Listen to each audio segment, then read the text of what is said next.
naughty in how they tried to keep the story alive by pointing the finger at certain suspects, really throwing a proverbial spanner in the works of the investigation. Oh look, big group here. Why don't we all just come forward a bit just to let them through? That would be absolutely marvellous. Okay, good stuff. Did you get that plaque on the wall? So, there you go. Those are the three main reasons why he's a big deal today. You know, some things don't change. We had a situation in 2007. Little blonde girl called Madeleine McCann went missing in Portugal. Did you hear about that? In America at all? 5-year-old girl. 5-year-old girl, absolutely very sad, and she just went missing. She was abducted by someone, and the newspapers from here, the gutter press, the tabloids, they all went over and they started pointing the finger at various people, you know, really sort of messing around with the whole investigation. The whole trail went cold. Gosh, she's not shy, is she? Yeah, hi there. So there you go. Right, so I think now, before we get going, the real nitty-gritty, the blood and the gore and the violence, which I'm sure you're not interested in. Absolutely. Thank you. Well, thank you for being honest. That's the important thing. Thank you for being honest. Before we get going, the real nitty-gritty of it all, I think, in all seriousness, I would just like to set the scene with regards to the background of these ladies, the kind of environment they were living in. So, you know, a bit of context before we get going into detail. So, I would just like to say that for our walk tonight, we're going to have to use our imaginations a little bit, because if you look up, you can see it's still light. And the vast majority of the murders took place at night time.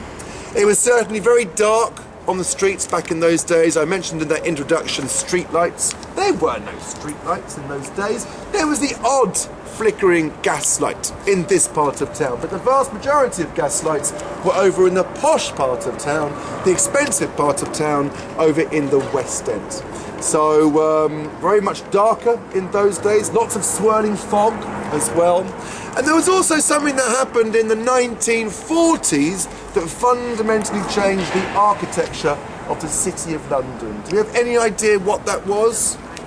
It wasn't well, it was a fire, I guess you could say, because it was the World War II, or World War II, as it's commonly known as, I got the one. And the Germans came over, bombed the bejeebers, ladies and gentlemen, out of the City of London. 80% of the City of London was destroyed, but most of the bombs that they dropped were fire bombs, incendiary bombs, so there was a lot of fire back then.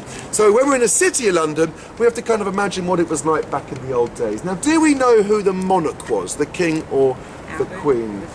Sorry, yeah, Victoria. Can I say, I'm not going to ask questions all night, obviously, you know, it's a bit of fun for the evening. We're not at school. I'm sure school is fun, obviously. But, gosh, lots of teachers around. Yeah. But we're talking about Queen Victoria, yes. And this is important because we're talking about the height of the British Empire. The biggest empire the world's ever seen. We're talking about the latter stages of the Industrial Revolution. My point is, Britain was super rich, but in this area here, it was a time and a place of abject poverty and want.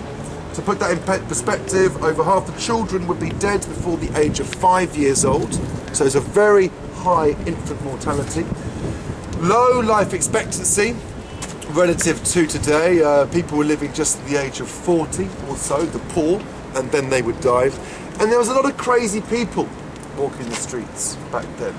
In your walks today around London, you might not have noticed much of a difference, but even more, would you believe it, because 1 in 10 people would be put in an asylum, a psychiatric institution, as we call it today, back in those days. So a lot of unbalanced people mentally walking the streets then. Now, huge amount of immigration as well, arriving at the docks, lots of poor people arriving, particularly from Eastern Europe.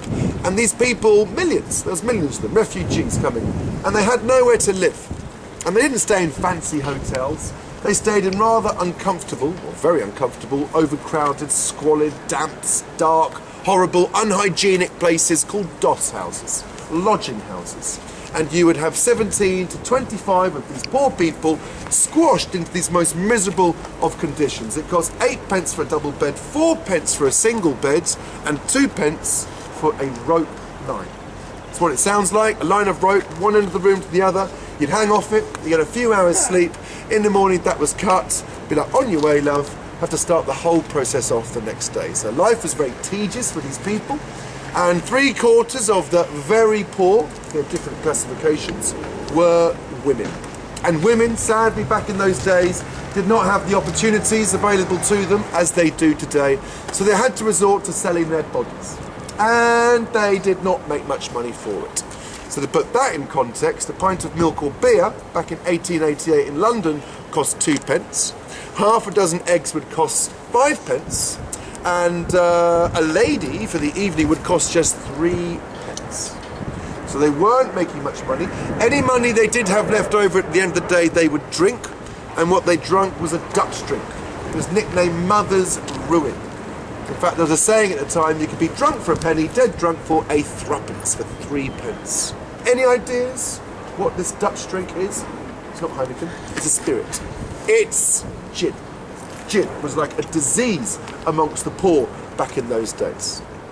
So why am I saying this? Why is all this relevant? All these facts and figures. Geez, Justin, that's a bit heavy, isn't it? Well, it's important because every single one of the victims of Jack the Ripper was a prostitute. A lady of the night, out on the streets at night time with no man to look after them.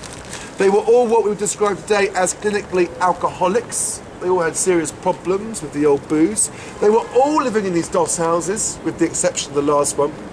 And they were all, again with the exception of the last one, we'll visit her murder site right at the end, they were all approaching the end of their lives. In other words, they were all in their 40s.